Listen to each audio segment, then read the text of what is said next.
ए study point के video class में आपका पुनः स्वागत है। कल हमने हृदय की संपूर्ण क्रियाविधि के बारे में पढ़ा था। हृदय की संपूर्ण कार्यप्रणाली के बारे में पढ़ा था। हमने हृदय की कार्यप्रणाली के अंदर मुख्य रूप से दो प्रक्रियाओं के बारे में पढ़ा था। पहली प्रक्रिया थी हृदय स्पंदन और दूसरी प्रक्रिया थी हृदय चक्र। हृदय स्पंदन ने आपने बताया था कि प्रति मिनट हृदय 70 से 80 बार स्पंद की क्रिया करता है, जो एस ए नोड और एवी नोड के दोनों के सहयोग से क्रियाविधि संपन्न होती है। हमने ऑटो एक्साइटेबल टिश्यू यानी कि नोडल ऊतक के बारे में पढ़ा था। इसके बाद अपने हृदय चक्र के बारे में पढ़ा था। एक विस्पंद से लेकर के दूसरे विस्पंद के बीच में हृदय में होने वाली सारी घटनाक्रम, सारी प्रक्रियाएं क्या कहलाता है? हृदय चक्र कहलाता है। हृदय चक्र के 4 चरण हमने पढ़े थे। पहले चरण के बारे में हमने पढ़ा था कि सबसे पहले क्या होता है? हृदय के चरण में आलिंदों का शिथिलन,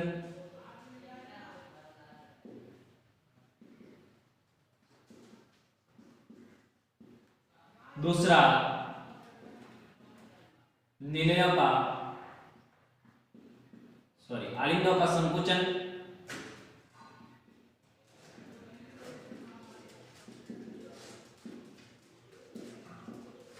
तीसरा निलयों का संकुचन और चौथा निलयों का शिथिलन। निलयों का शिथिलन या अनुशिथिलन। और पूरा चक्र 0.8 सेकंड के अंदर संपन्न होता है, ऐसा हमने बताया था। इसका टाइमिंग हमने बनाया था 0.7 सेकंड, 0.1 सेकंड, 0.3 सेकंड और 0.5 सेकंड। ये चारों के चारों अपने पढ़े थे। अब अपन आज एक शॉर्ट फॉर्म के अंदर एक मोनोग्राफ के रूप में इस हृदय चक्र को है वो समझने की कोशिश करते हैं।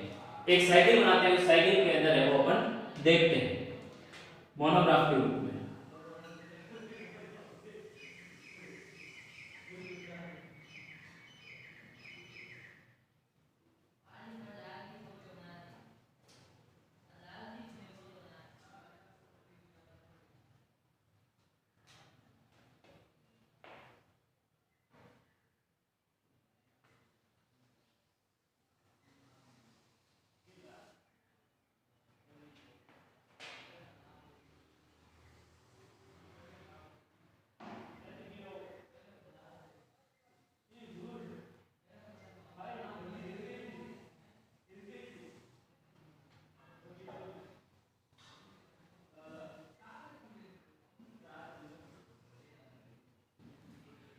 एक मोनोग्राफ के रूप में अपने हृदय चक्र को समझने की कोशिश करते हैं। हमने कहा था कि हृदय चक्र 0.8 सेकंड का होता है। 0.1, 0.2, 0.3, 0.4, 0.5, 0.6, 0.7, 0.8। ठीक है। बाहर जो आपको सर्कल दिखाई दे रहा है ये आलिंदों को दर्शा रहा है, और अंदर की ओर आपको जो सर्कल दिखाई दे रहा है निलय को प्रदर्शित कर रहा है। बाहरी सर्कल किसको दर्शा रहा है? आलिंद को। और आंतरिक सर्कल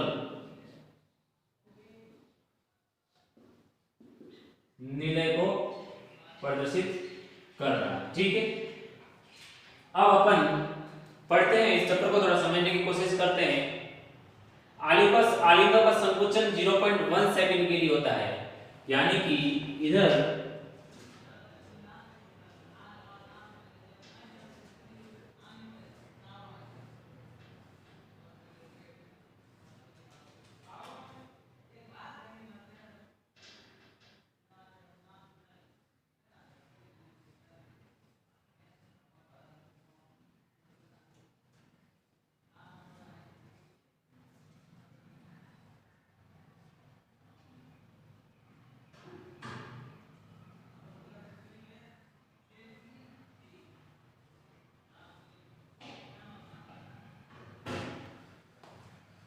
इधर ध्यान दीजिए, ये जो आपको मोनोग्राफ बोर्ड पे दिखाई दे रहा है, इससे थोड़ा आधे चक्र को समझने की कोशिश करते हैं। हमने कहा था कि इसके अंदर 4 प्रोसेस होते हैं और चारों के चारों प्रोसेस आपको दिखाई दे रहे हैं। यहां पर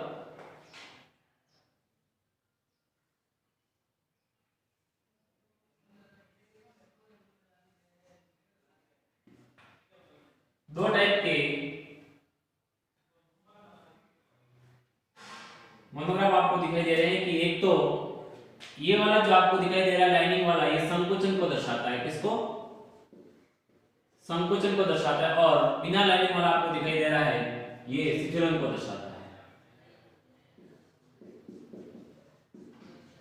शिथिलन। अब समझने की कोशिश करते हैं। चलो आइए, सबसे पहले हमने आलिंदों का संकुचन 0.1 सेकंड के लिए, बाहरी सर्कल आपको क्या दिखा देता है? आलिंद को दिखाता है, और जो लाइनिंग आपको दिखाई दे रही है संकुचन को दर्शा रहा है। इसलिए 0.1 सेकंड के लिए रक्त कहां होता है?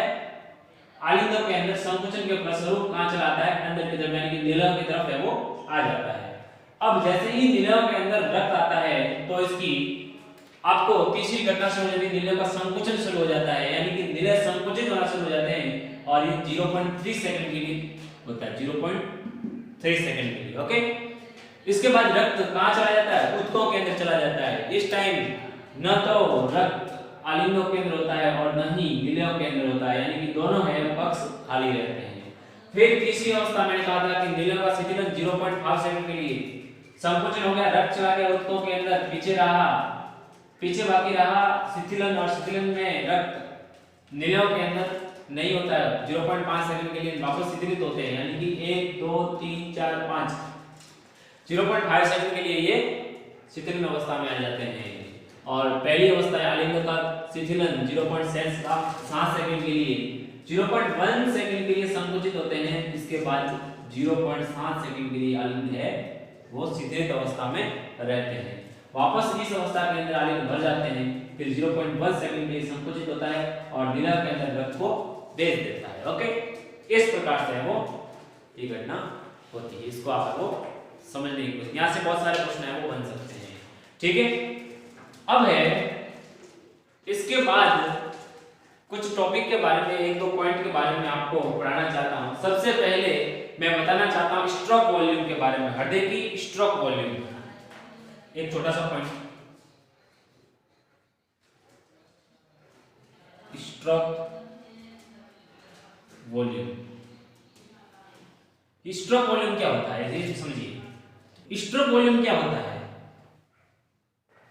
एक कार्डियक साइकिल में निलयों द्वारा पंपित किया जाने वाला कुल रक्त का आयतन क्या कहलाता है? स्ट्रोक वॉल्यूम कहलाता है।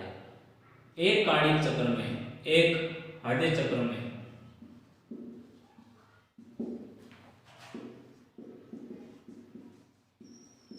निलयों द्वारा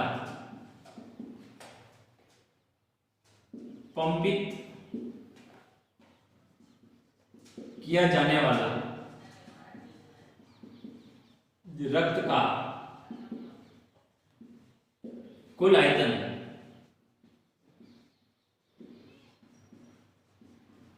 स्ट्रोक वॉल्यूम कहलाता है।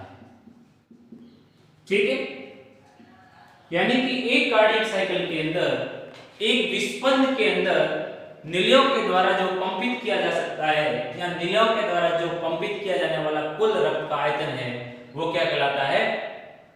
स्ट्रोक वॉल्यूम कहलाता है। स्ट्रोक वॉल्यूम का जो आयतन होता है, अपन निकालने के लिए जाएं तो stroke volume equal to EdV minus ESV, end diastole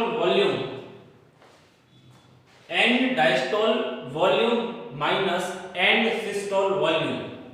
यानी कि एंड डायस्टोल वॉल्यूम का मतलब होता है निलय संकुचन के बाद शिथिलन अवस्था में होती है, शिथिलित अवस्था में आने तक का जो वॉल्यूम, और एंड सिस्टोल वॉल्यूम निलय संकुचित अवस्था के अंदर आने का वॉल्यूम। इन दोनों को देखते हैं। देखो यहां पर आप लिख सकते हो EdV इक्वल टू एंड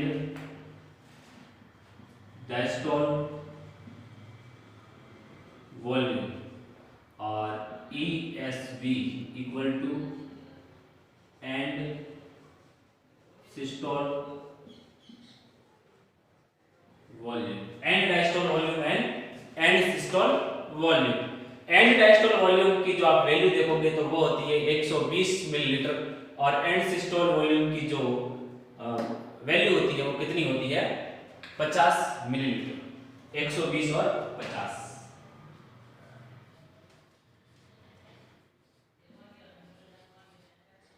आप इसको याद भी रख सकते हो स्टैंडर्ड वैल्यू, ठीक है। तो स्ट्रोक वॉल्यूम निकालना हो तो अपन कैसे निकालेंगे, and diastole volume minus end systole volume. End diastole volume कितना होता है 120 माइनस 50 कितना हुआ 120 में से 50 के 70। तो सिस्टोल वॉल्यूम यानी कि सिस्टोल वॉल्यूम का जो मान है वो कितना आया 70 मिलीलीटर। कई एग्जाम के अंदर डायरेक्ट पूछा जाने वाला क्वेश्चन है। तो सिस्टोल स्ट्रोक वॉल्यूम का मान कितना होता है 70 मिलीलीटर होता है, ठीक है। अब इसके बाद एक आता है cardiac output. Cardiac output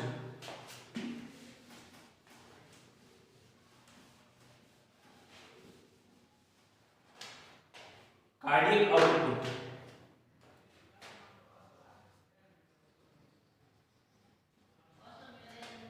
cardiac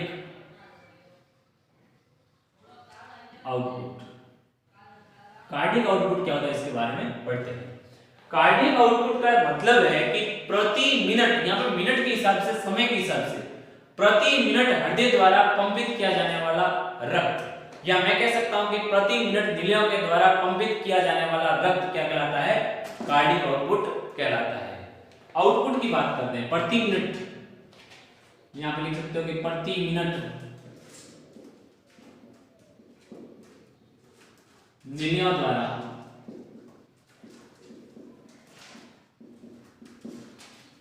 प्रवाहित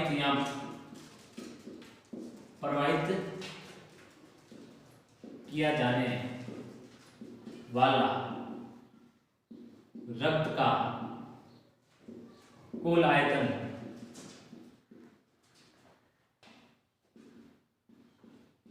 कार्डियक आउटपुट कहलाता है। अब आपको कार्डियक आउटपुट ज्ञात करना है तो प्रति मिनट में ज्ञात करते हैं। अब मुझे बताओ एक हृदय चक्र में टोटल कितना रक्त 70 ml यानी कि स्ट्रोक वॉल्यूम, और एक कार्डियक साइकिल के अंदर 70, तो एक मिनट के अंदर लगभग 72 कार्डियक साइकिल चलते हैं। कितने 72 कार्डियक साइकिल चलते हैं। तो इसका अपन है वो 72 से गुणा कर देंगे तो क्या कार्डियक आउटपुट आ जाएगा। यस यस, देखते हैं अपन। यदि मुझे कार्डियक आउटपुट निकालना है, कार्डियक आउटपुट, तो मैं स्ट्रोक वॉल्यूम को हार्ट बीट से मैं गुणा कर दूंगा। स्ट्रोक वॉल्यूम का मान कितना होता है 70 ml और प्रति मिनट लगभग 70 से 72 हार्ट बीट, और आप इसका जो मान निकालने के लिए जाओगे कार्डियक आउटपुट का तो लगभग आपको 5000 मिलीलीटर मिलेगा, ठीक है। ये भी सीधा सा प्रश्न कई बार कंपटीशन एग्जाम के अंदर है वो पूछा जाता है, आपको याद करना है। कार्डियक आउटपुट का मान किसी सामान्य व्यक्ति के अंदर कितना होता है 5000 मिलीलीटर होता है, ठीक है। तो ये कुछ थे छोटे मोटे, उसके बारे में आपको ध्यान रखना है। अब अपन पढ़ेंगे ईसीजी के बारे में। ईसीजी क्या होती है, ठीक है।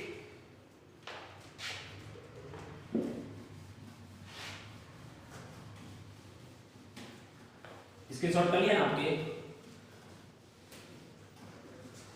स्क्रीनशॉट हो गया तो ठीक।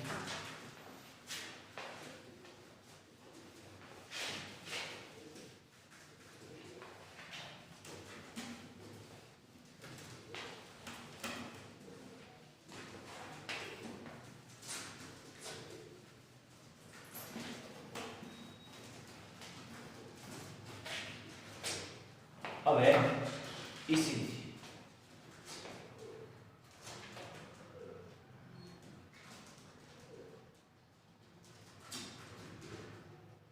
इसी को कहा जाता है, ईसीजी को कहा जाता है इलेक्ट्रोकार्डियोग्राफी।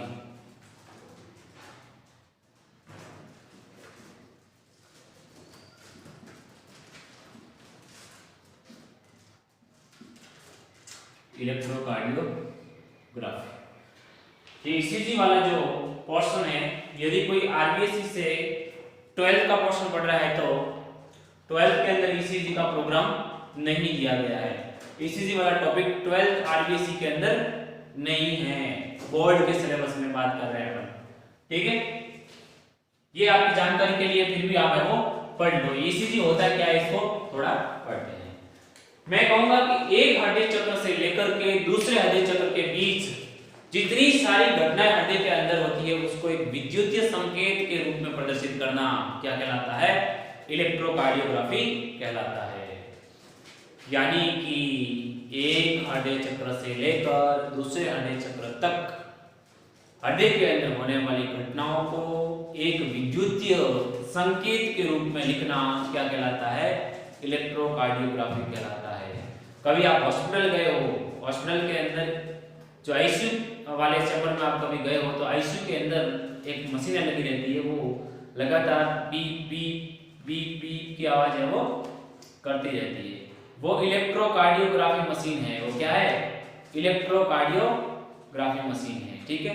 अच्छा, इलेक्ट्रोकार्डियोग्राफ मशीन को कहते हैं और इलेक्ट्रोकार्डियोग्राम ग्राम कहा जाता है इस मशीन के अंदर जो विद्युतीय संकेत प्राप्त होते हैं उसको इलेक्ट्रोकार्डियोग्राम कहते हैं, और जो मशीन लगी हुई होती है उसको इलेक्ट्रोकार्डियोग्राफ कहते हैं, ठीक है। ये चीज आप ध्यान रखें। तो आप उस पेशेंट के पास में एक कंप्यूटराइज्ड मशीन रहती है, उस पर आप लगातार इस टाइप के वो संकेत उसके अंदर चलते हुए आपको दिखाई देंगे और लगातार आवाज आती रहेगी, बीप बीप, धीरे धीरे आवाज है वो आपको सुनाई देती है, वही इलेक्ट्रोकार्डियोग्राफी है, ठीक है। अब देखो परिभाषा में आप लिख सकते हो कि एक हृदय चक्र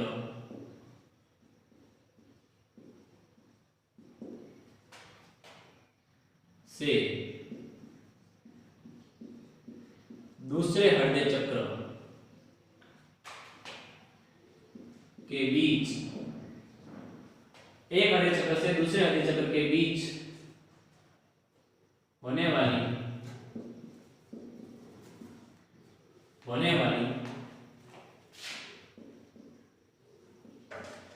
संपूर्ण घटनाओं को एक विद्युतीय संकेत के रूप में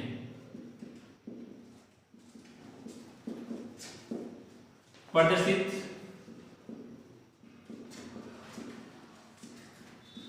करना ईसीजी कहलाता है, ठीक है। अब यहां पर दो शब्द, एक तो है इलेक्ट्रोकार्डियोग्राफ,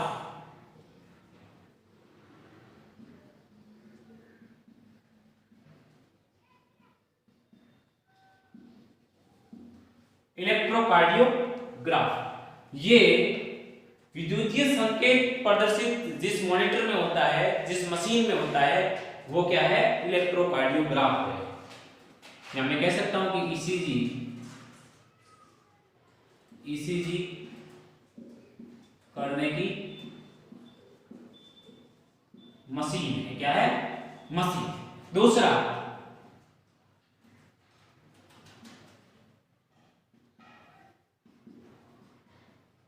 इलेक्ट्रोकार्डियोग्राम, ये क्या है, ईसीजी के अंदर जो विद्युतीय संकेत आते हैं वो इलेक्ट्रोकार्डियोग्राम है। ईसीजी मशीन में प्राप्त विद्युतीय संकेत क्या है, विद्युतीय संकेत इलेक्ट्रोकार्डियोग्राम कहलाते हैं, ठीक है। सामान्यतः किसी भी मनुष्य के अंदर इलेक्ट्रोकार्डियोग्राम किया जाता है तो इलेक्ट्रोकार्डियोग्राम के अंदर लीड्स लगाई जाती है, सामान्य रूप से 3 लीड्स लगाई जाती है। 2 लीड्स कलाई पर लगाई जाती है और एक लीड लेफ्ट आईडी के अंदर लगाई जाती है, लेफ्ट आईडी के अंदर लगाई जाती है, ठीक है। लेकिन यदि स्टैंडर्ड ईसीजी करनी है तो सीने के ऊपर भी लीड्स लगाई जाती है। छोटी छोटी इलेक्ट्रिकल लीड होती है जो यहाँ पर है वो लगाई जाती है सीने पर, जो स्टैंडर्ड ईसीजी प्राप्त करने के लिए। सामान्य ईसीजी के लिए 3 लीड्स लगाई जाती है।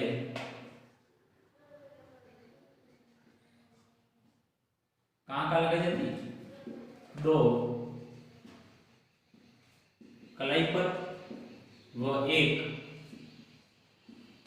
लेफ्ट आईडी पर, लेफ्ट आईडी पर, ठीक है। परंतु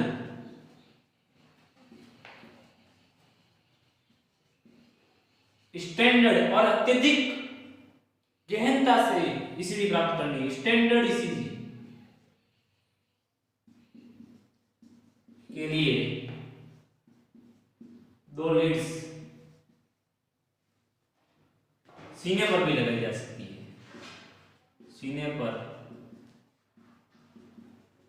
लगाई जा सकती है। आप है वो इस पॉइंट का है वो ध्यान रखना है, ठीक है। अब अपन किसी भी ईसीजी का स्टैंडर्ड प्रारूप के बारे में बात करते हैं कि ईसीजी के अंदर जो वेव चलती है, जो आपको जो रेखाएं दिखाई देती है वो किस प्रकार की होती है और क्या प्रदर्शित करती है, उसके बारे में अपन पढ़ेंगे, ठीक है। चलो तो हेडिंग लगाओ कि मानक ईसीजी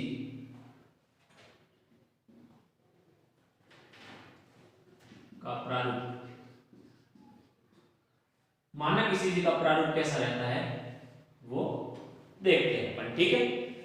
तो देखो, एक कोई ईसीजी जो मॉनिटर के अंदर, जो इलेक्ट्रोकार्डियोग्राफ के अंदर, मशीन के अंदर छोटी छोटी धाराएं, छोटी छोटी जो वेव दिखाई देती है, वो मैंने कहा कि वो इलेक्ट्रोकार्डियोग्राम है, वो किस प्रकार से आपको दिखाई देती है, उसका क्या महत्व है, उसके बारे में अपन पढ़ते हैं।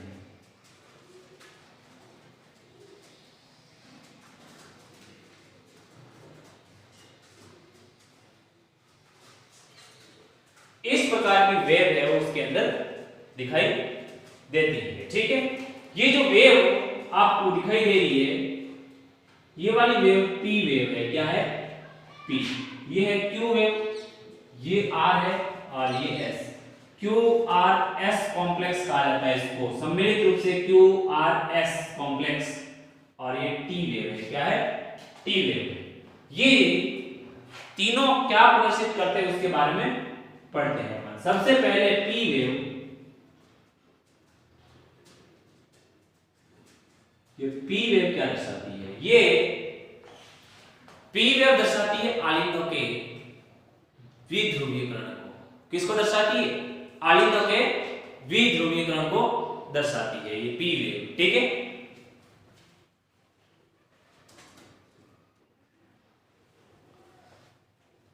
तो पी वेव होती है, क्या करती है? आलिंदों का विध्रुवीकरण, आलिंदों का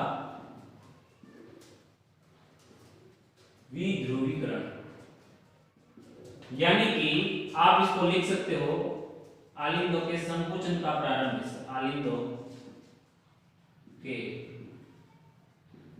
संकुचन का प्रारंभन प्रदर्शित करती है, ठीक है। यानी कि आलिंदों के संकुचन को प्रदर्शित करती है। दूसरी वेव आपको जो कॉम्प्लेक्स दिखाई दे रहा है Q R S complex, Q R S complex दिखाई दे रहा है। ये क्यू आर एस कॉम्प्लेक्स है, नीलियों के विध्रुवीकरण को प्रदर्शित करता है। नीलियों के विध्रुवीकरण, नीलियों के विध्रुवीकरण को प्रदर्शित करता है। यानी कि निलयों के संकुचन के प्रारंभ को प्रदर्शित करता है। निलयों के संकुचन का प्रारंभ, निलयों के संकुचन का प्रारंभन। और टी आपको दिखाई दे रहा है, टी वेव,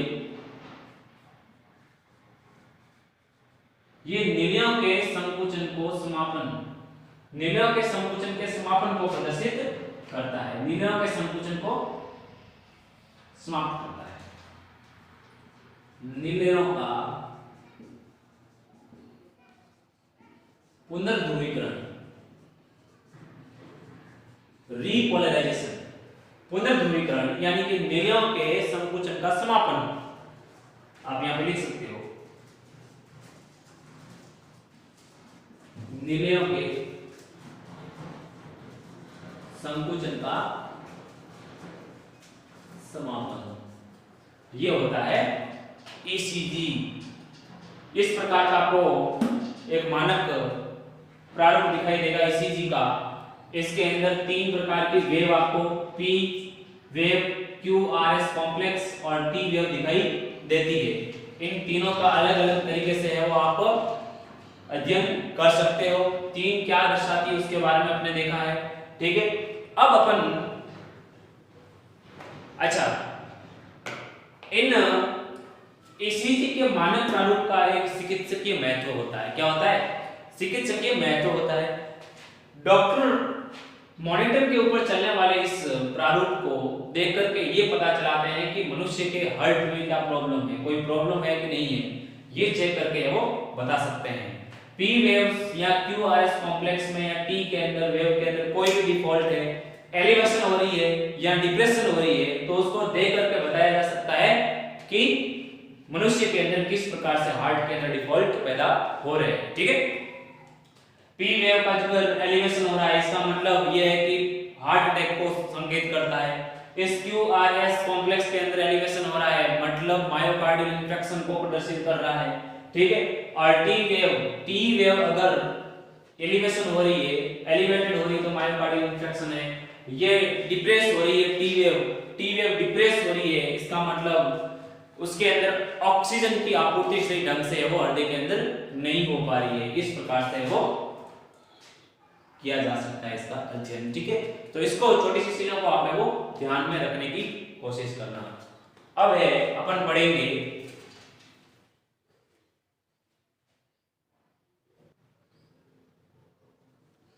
दोहरा रक्त परिसंचरण तंत्र के बारे में बात करेंगे।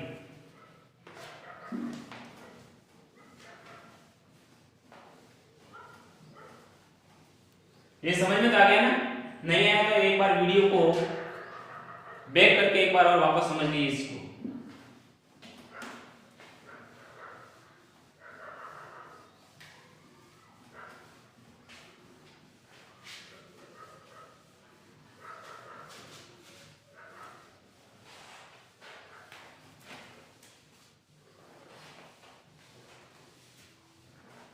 इसके बहुत सारे क्वेश्चंस है वो आपको ईसीजी के वगैरह के बहुत सारे क्वेश्चंस आपको सॉल्व करने होंगे। बहुत सारे क्वेश्चंस गाइड के अंदर आपको मिल जाएंगे। मैंने आपको बता दिया कि आरबीएससी बोर्ड वालों के लिए जो 12th पढ़ रहे हैं उनके कोर्स में ये नहीं है, कृपया वो अपने ज्ञान के लिए ही पढ़े, अपनी जानकारी के लिए ही पढ़े, एग्जाम की दृष्टि से नहीं पढ़े। अब है दोहरा रक्त परिसंचरण तंत्र। दोहरा रक्त परिसंचरण तंत्र, double blood circulatory system, double blood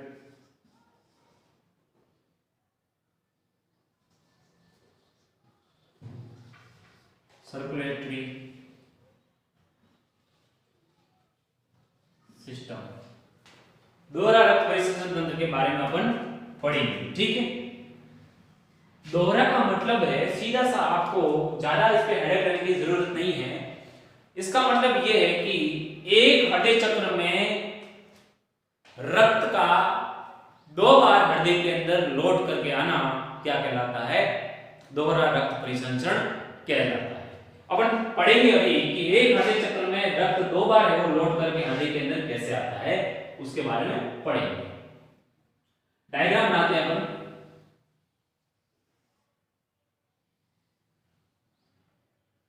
ये मान लो कि कोई हृदय है, क्या है? कोई हृदय है। इस हृदय की बात करें अपन तो ये जो आपको भाग दिखाई दे रहा है बाया नीले,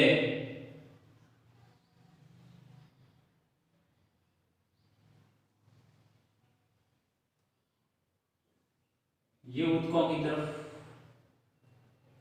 एक बार डायग्राम बना लेते हैं, उसके बाद में अपन है वो आराम से इसके बारे में पढ़ लेंगे।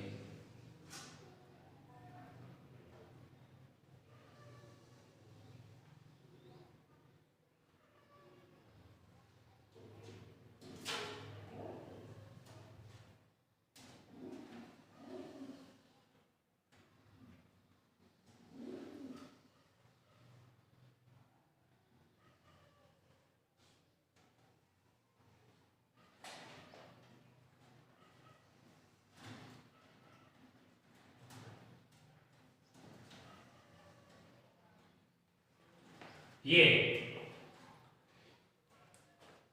परिभाषा के अंदर आप लिखेंगे कि एक हृदय चक्र में,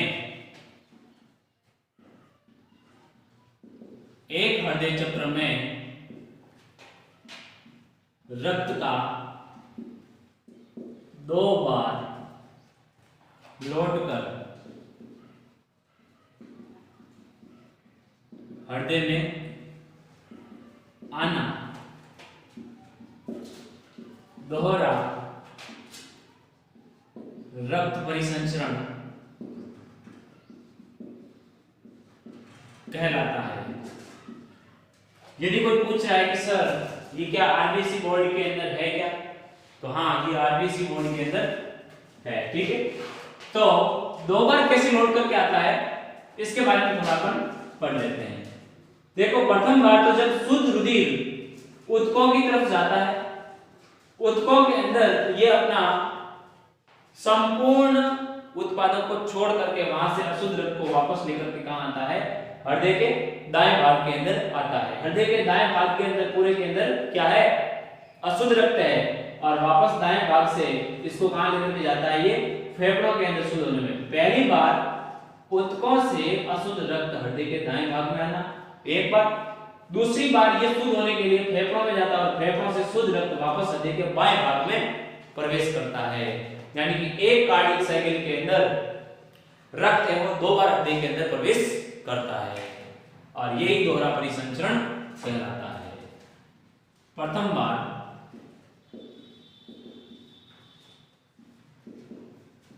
महाधमनी से अशुद्ध रक्त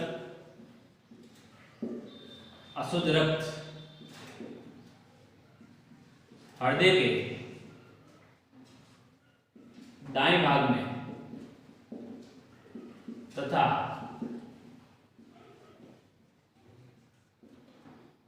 दूसरी बार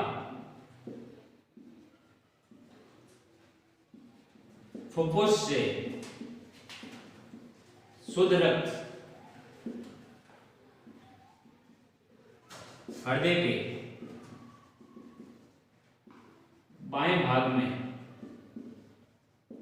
प्रवेश करता है, और यही दोहरा परिसंचरण कहलाता है।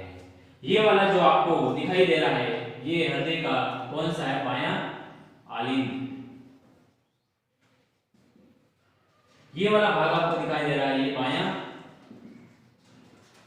निलय, और ये जो आपको नलिका दिखाई दे रही है ये शुद्ध रक्त को ऊतकों तक लेकर के जाने का कार्य करती है। इसको कहा जाता है महाधमनी चाप। महाधमनी चाप। और अशुद्ध रक्त को वापस ये ऊतकों की तरफ हृदय की तरफ लेकर के आती है, ये क्या कहलाती है? महाशिरा। और ये वापस हृदय के ये वाला आपको दिखाई दे रहा है बाया दाया आलिंद, दाया आलिंद, और ये वाला आपको दिखाई दे रहा है ये दाया नीले, ठीक है। और दाएं नीले से अशुद्ध रक्त को एक नलिका लेकर के जाती है जिसको कहा जाता है फुफ्फुसीय धमनी, और ये फेफड़ों में जाती है और फेफड़ों से वापस शुद्ध रक्त को कौन लेकर जाती है, फुफ्फुसीय शिरा। ये पढ़ा था, हम पढ़े हैं फुफ्फुसीय शिरा, ठीक है। और ये क्या है, ऊतक है, क्या है, सॉरी फेफड़े है, क्या है, और इस पूरे चरण को बोलते हैं फुफ्फुसीय चाप, फुफ्फुसीय चाप, और इसको कहा जाता है दैहिक चाप, इसलिए यह ऊतक क्या है, ऊतक है। अब देखो वापस अपन इस प्रक्रिया को एक बार और सुनते हैं। मैंने कहा कि प्रथम बार हृदय के बाएं भाग से शुद्ध रक्त का ऊतकों की तरफ जाना और वहां से वापस अशुद्ध रक्त ऊतकों से हृदय की ओर आना, और हृदय में पहली बार प्रवेश करता है, हृदय के अंदर पहली बार प्रवेश करता है। अब वापस अशुद्ध रक्त का हृदय के दाएं भाग से कहां जाना, फेफड़ों में शुद्ध होने के लिए जाना, और फेफड़ों से वापस शुद्ध रक्त का हृदय के बाएं भाग में प्रवेश करना। यानी कि एक कार्डियक साइकिल के अंदर हृदय है वो, हृदय में रक्त 2 बार प्रवेश करता है। पूरा चक्र क्या कहलाता है, कार्डियक, ये दोहरा परिसंचरण तंत्र कहलाता है, ठीक है। अब दोहरा परिसंचरण तंत्र का महत्व है, क्या है, दोहरा परिसंचरण का महत्व। दोहरा परिसंचरण का महत्व क्या है, दोहरा परिसंचरण का पहला महत्व यह है कि दोहरे परिसंचरण के द्वारा शुद्ध रक्त और अशुद्ध रक्त क्या रहता है, अलग अलग रहता है, यानी कि ये मिश्रित होने से बचता है, समझ रहे। दूसरा महत्व ये है कि यह दैहिक चाप और फुफ्फुसीय चाप का नियमन करता है, अलग से दैहिक चाप को नियमित बनाए रखने का कार्य करता है और अलग से फुफ्फुसीय चाप को नियमित बनाए रखने का कार्य करता है, यानी कि दोनों चापों को नियमित करने का कार्य करता है। तो पहला महत्व यह है कि यह शुद्ध रक्त व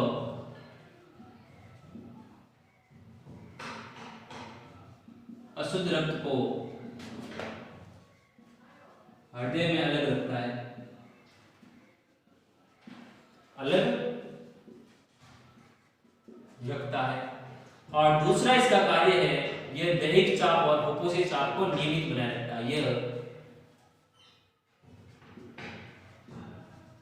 दैहिक चाप व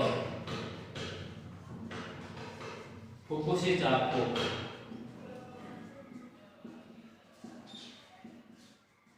नियमित बनाए रखने का कार्य करता है या बनाए रखता है, एक ही बात है, ठीक है। तो दोहरा परिसंचरण का यह महत्व है, यह है दोहरा परिसंचरण। इस प्रकार से दोहरे परिसंचरण के बारे में आपको कोई पूछे कि दोहरा परिसंचरण क्या होता है तो आप बता सकते हो ना, ठीक है। एक बार इसको आप स्क्रीनशॉट कर दीजिए, मैं मिटा रहा हूं।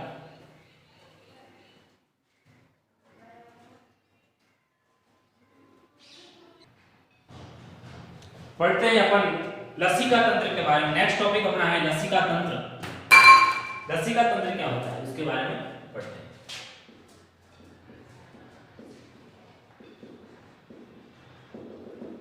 जिस प्रकार से हमारे रक्त के अंदर परिसंचरण तंत्र हमारा रक्त का होता है, उसी प्रकार से लसिका का एक लसिका तंत्र होता है। ये लसिका तंत्र मुख्य रूप से 3 घटकों से मिलकर के बना हुआ होता है। मैंने कहा कि पहला घटक होता है लसिका तंत्र में मुख्य रक्त की तरह होता है लसिका, क्या होता है, लसिका। दूसरा होता है जिस प्रकार से लसिका रक्त को बहने के लिए रक्त वाहिनियां होती है, उसी प्रकार से लसिका को बहने के लिए लसिका वाहिकाएं होती है। क्या होती है, लसिका वाहिकाएं। और लसिका जिसमें उत्पन्न होता है, जिसके द्वारा उत्पन्न होता है, उसको कहा जाता है लसिका पर्व, लिम्फ नोड, लसिका पर्व। इंग्लिश में अपन कहें तो ये लिम्फ है, लिम्फ वेसिकल है।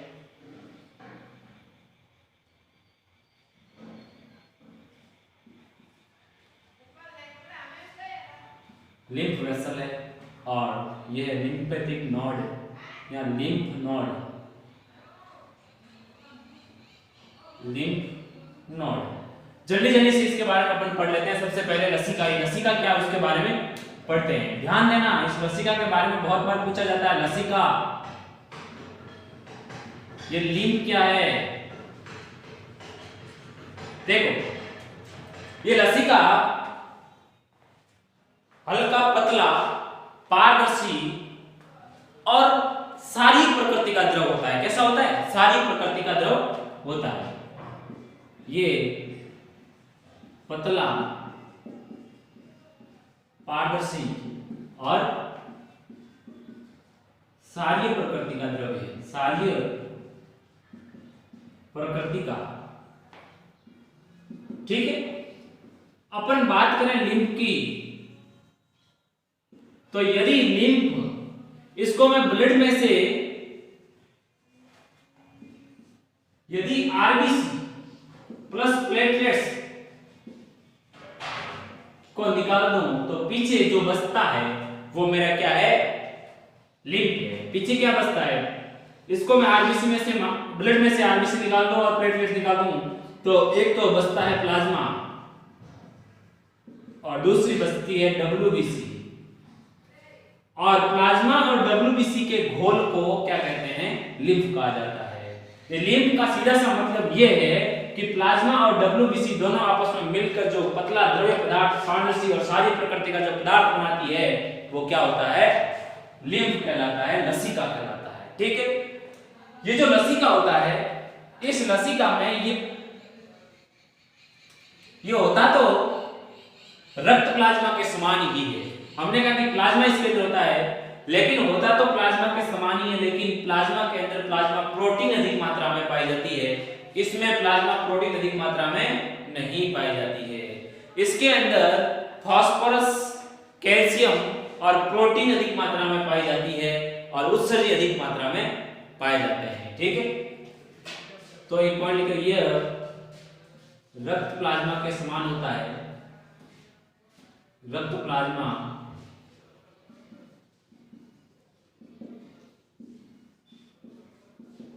समान होता है, परंतु इसमें calcium, phosphorus, protein, plasma, protein व उत्सर्जी पदार्थ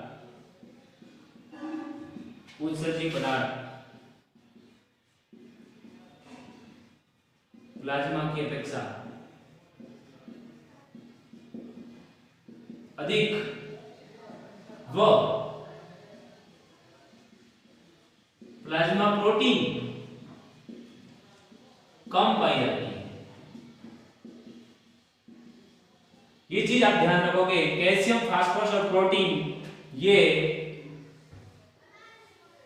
और उत्सर्जी पदार्थ ये अधिक मात्रा में, और प्लाज्मा प्रोटीन है इसके अंदर कम पाई जाती है, यानी कि न के बराबर प्लाज्मा प्रोटीन होती है। प्लाज्मा के अंदर अधिक मात्रा में प्लाज्मा प्रोटीन पाई जाती है। ठीक है, दूसरा है लसिका वाहिकाएं। लसिका वाहिकाएं,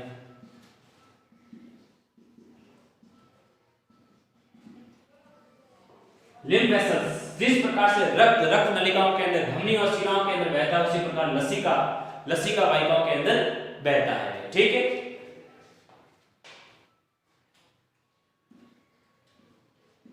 लसिका को ऊतकों तक पहुंचाने वाली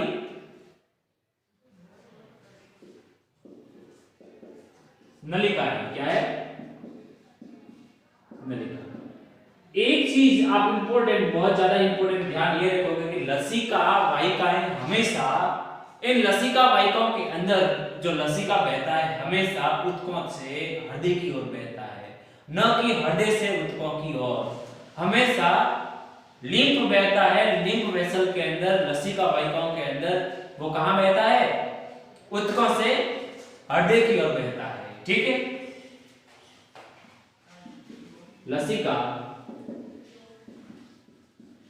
लसिका वाहिकाओं में हमेशा शब्द आया यहां पर, कोई अपवाद नहीं है, हमेशा हमेशा अंगों या ऊतकों से हृदय की ओर प्रवाहित होता है। ठीक है, ये चीज आप है वो याद रखोगे। ठीक है, और अंतिम में है लिम्फ नोड, लसिका पर्व। दूसरा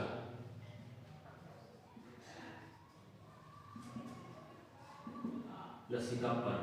ये जो लसिका पर्व होते हैं यही तंत्रिका तंत्र के बीच बीच में, या अपन कह सकते हैं कि रक्त परिसंचरण तंत्र के बीच बीच में छोटी छोटी नोड पाए जाते हैं, छोटे छोटे नोड्यूल पाए जाते हैं, और छोटे छोटी ये कणिकाएं या छोटी छोटी गांठें होती है वो लिम्फ का निर्माण करती है। तो ये है रक्त परिसंचरण के बीच पाए जाने वाले या पाई जाने वाली गांठें हैं जो लसिका का निर्माण करती है, लसिका का निर्माण करती है। जैसे अपन बात करें बगलों में पाई जाती है छोटी छोटी गोलिकाएं। ठीक है, या टॉन्सिल के अंदर पाई जाती है छोटी छोटी गोलिकाएं, बगलों व टॉन्सिल में। ठीक है, ये लसिका गांठ है। लसिका गांठ का मुख्य कार्य क्या होता है? मुख्य कार्य क्या होता है? लसिका का निर्माण करना। अब अपन एक छोटा सा पॉइंट पीछे बचा रहा है, उसके बारे में अपन पढ़ते हैं कि लसिका तंत्र का महत्व क्या है। लसिका तंत्र का महत्व,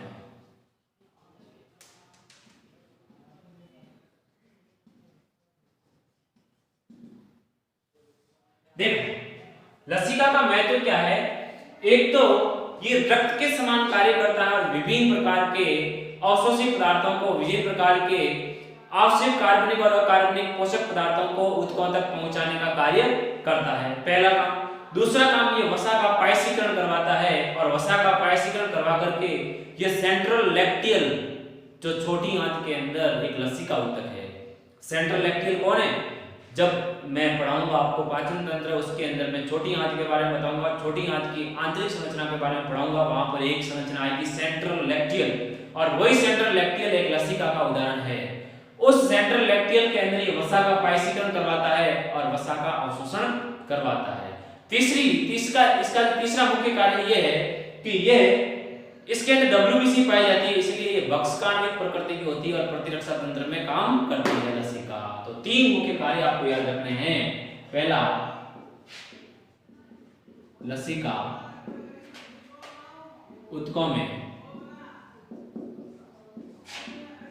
एक तो गैसों का विनिमय व विभिन्न प्रकार के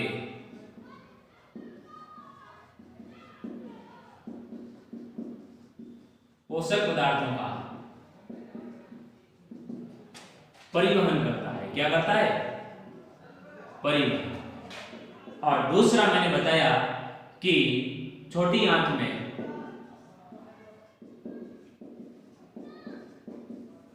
पाई जाने वाली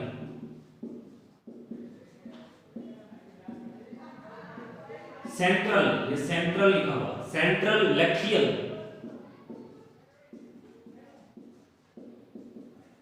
एक लसिका है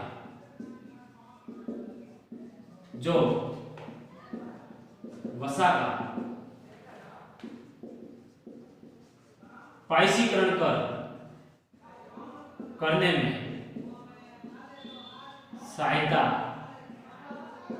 करता है। पाइसीकरण कर उसका अवशोषण करने में सहायता करता है। और तीसरा जो मुख्य कार्य होता है कि लसिका में उपस्थित WBC प्रतिरक्षा तंत्र में सहायक है। प्रतिरक्षा तंत्र में सहायक है। इस प्रकार से ये लसिका के कार्य होते हैं। बात समझ में आई कि नहीं आई? तो लसिका का कुछ है, वो ज्यादा इतना इंपॉर्टेंट चैप्टर का पार्ट नहीं है बोर्ड के एग्जाम की दृष्टि, लेकिन कंपटीशन एग्जाम के अंदर कई बार पूछा जाता है कि लसिका क्या होता है। तो सिर्फ इतना ध्यान रखना है कि लसिका मुख्य रूप से रक्त और विभिन्न प्रकार के पदार्थों के बीच में मध्यस्थता का कार्य करता है और ये गैसों का विनिमय करता है और सेंट्रल लेक्टिल होता है वसा का पाइसीकरण करवाता है और कुछ मात्रा में प्रतिरक्षा तंत्र में काम करता है। और इसके अलावा लसिका होती क्या है कि यदि अपन प्लाज्मा के अंदर से रक्त के अंदर से अपन निकाल दें रक्त के अंदर से अपन आरबीसी और प्लेटलेट्स को निकाल दें तो पीछे जो बचता है, क्या बचता है पीछे? प्लाज्मा और WBC, ये दोनों मिलकर के लसिका का निर्माण करते हैं। ठीक है, ओके, थैंक यू, बहुत बहुत धन्यवाद, बहुत बहुत आभार। आपने अभी तक अपना ए स्टडी पॉइंट के YouTube चैनल को आपने सब्सक्राइब नहीं किया तो इसको सब्सक्राइब कीजिए, लाइक कीजिए और कोई भी प्रॉब्लम या कोई कठिनाई हो रही है तो आप कमेंट के अंदर जाकर के कमेंट करके मेरे को बताइए। ठीक है, बहुत बहुत धन्यवाद। देखते रहिए, हंसते रहिए, मुस्कुराते रहिए। Thank you.